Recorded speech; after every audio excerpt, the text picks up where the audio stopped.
Sin que ustedes lo escuchen, se escucha un concierto de King Crimson en Japón en 2003. Bueno, el anterior videíto grabé como 5 minutos sin palabra, creyendo eh, que estaba en pausa. Así es.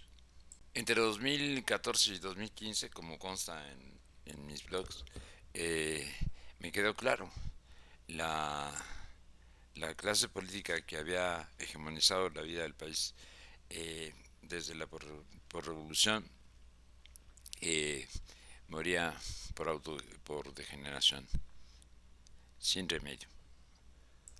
En una charla que acabo de escuchar, casi acabo de escuchar, Lorenzo Meyer eh, valida esa tesis.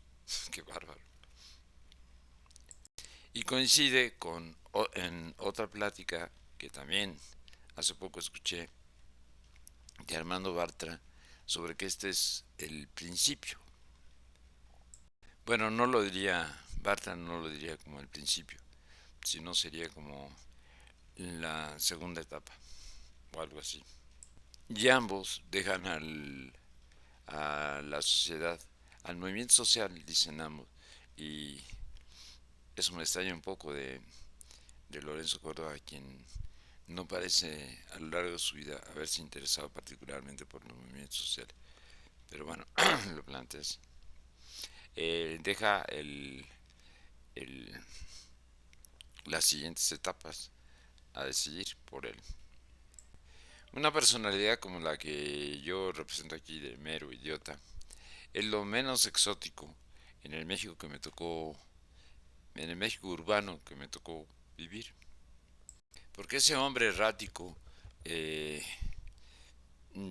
re- eh, representa bien a los millones de campesinos y campesinas que se trasladaron a la ciudad a partir de 1940. Y a incluso creo, a las apapachadas clases medias eh, mm, de la etapa. Quedamos, hay varios que coinciden, muchos que coinciden en eso, ¿no? A partir de 1900, de la, particularmente del movimiento estudiantil de 1968, que hay quien da por iniciado en 1967 en el Poli, y hay quien podría retraer la etapa hasta 64-65 por el movimiento médico. Pero bueno, inicia un periodo de recuperación de las utopías, de las, de las grandes utopías. En el mundo campesino, desde luego, en el movimiento obrero y en el nuevo sector que aparece de lucha, el urbano popular. Para 1982 el movimiento obrero está condenado a no seguir, eh, a no continuar con sus ilusiones. Aunque los sindicatos seguirán jugando un papel, bueno, incluso hasta hoy, porque si bien el salinismo les dio un golpe mortal eh, a todas, es decir, a la clase, a la clase obrera autónoma, digamos, y a la corporativa. Todavía hoy, eh, en en el muy reducido mundo sindical, de alrededor del 10% de la población económicamente activa, es ligeramente mayoritario el sector independiente, si sumamos a las BCBs.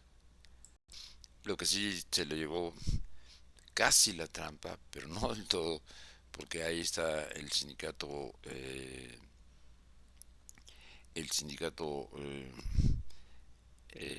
eh, de maestros y maestras, o sea, el CENTE, y el petrolero. No, a lo que prácticamente se lo llevó la goma fue al sindicalismo corporativo, aunque ahí sigue haciendo daño. A principios de los 2000 ese sindicalismo pareció renacer en el sector servicios y el maquilero, pero las condiciones no le permitieron desarrollarse en ninguno de los dos casos. Sobre todo en el maquilero fueron las condiciones. En el sector servicios creo que fueron otras razones, aunque es el que está en condiciones de desarrollarse de la mejor manera. Uy, el movimiento campesino no paró, no paró hasta este momento. Y el urbano popular que nació justamente en esa década en esa década de los 70, eh, para 1988, eh, se, es un decir, pero bueno, en, en su ciudad más dinámica, que era la capital del país, con el triunfo del PRD, el triunfo electoral del PRD, las demandas eh, de, eh, de los posicionarios y de los inquilinarios se convirtieron en programas de gobierno, eh, muchas de ellas cuando menos. Es decir, en un sentido, eh, Armando Bartra eh, distingue la fórmula que los magonistas, en la fórmula que los magonistas eh, establecieron de tierra libertad, eh, dos, dos cosas. Es decir, por un lado está la lucha por la reivindicación eh, de los derechos y la otra es la libertad. El campesinado siguió teniéndola, mientras el movimiento urbano popular no. Esta segunda, eh, digamos, característica. Para 1994, eh, las esperanzas surgidas en 88, de una o de otra manera, no importa qué tanto se esperaba de ella, como un pretexto o como una realización en algunos casos y en otros como un, un, un pretexto para seguir avanzando. En, para 1994, para fines de 1993, parecían muertas. La derrota electoral de ese año de Cuauhtémoc Cárdenas fue a nivel nacional, fue puff, un golpazo.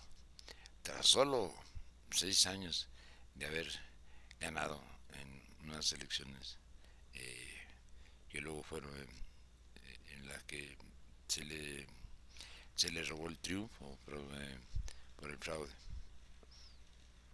Muy rápido, ¿no?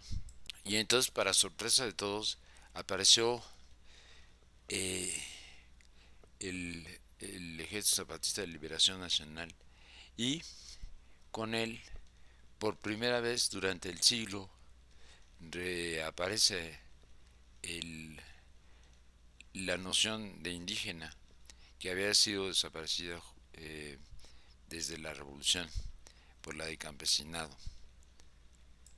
Y sigue alentándonos hasta hoy. No estoy hablando del ejército zapatista, estoy hablando del movimiento indígena y campesino. El movimiento indígena. O los movimientos indígenas, para ser precisos.